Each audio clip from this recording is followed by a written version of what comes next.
auxquels on est confronté dans un certain nombre de nos métiers.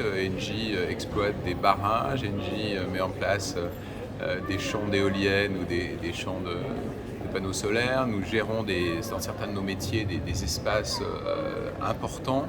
Et donc nous sommes engagés autour de la biodiversité de manière très pragmatique.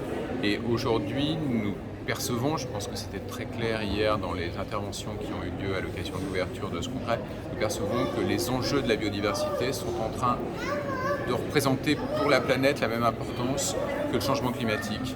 Et donc Engie a un certain nombre d'engagements très forts, très structurés en matière de lutte contre le changement climatique. Nous voulons être neutres en carbone en 2045 et nous sommes en train de réfléchir à la manière dont nous pouvons, s'agissant de la biodiversité, prendre là aussi des engagements forts et puis surtout se donner les moyens de les réaliser.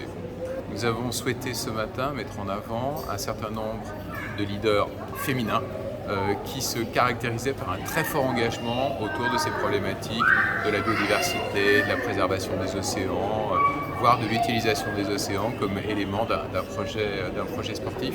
Et ce qui m'a frappé, c'est vraiment l'enthousiasme de ces jeunes femmes qui mettent leur énergie au service d'enjeux et de projets dans lesquels nous nous retrouvons. Et donc la Fondation Engie est heureuse d'accompagner un certain nombre de ces projets et de mettre en valeur ces leaders féminins. On a signé une convention ce matin avec le MUCEM pour aider l'accès au MUCEM à des publics qui sont loin de la culture, particulièrement ceux de certains quartiers marseillais, et de manière très concrète la mise en place d'une ligne de bus, de moyens de transport pour permettre à ces jeunes d'accéder à un musée qui est pour eux. Et souvent on constate une sorte de réserve de certains jeunes qui se disent la culture c'est loin, c'est pas pour moi.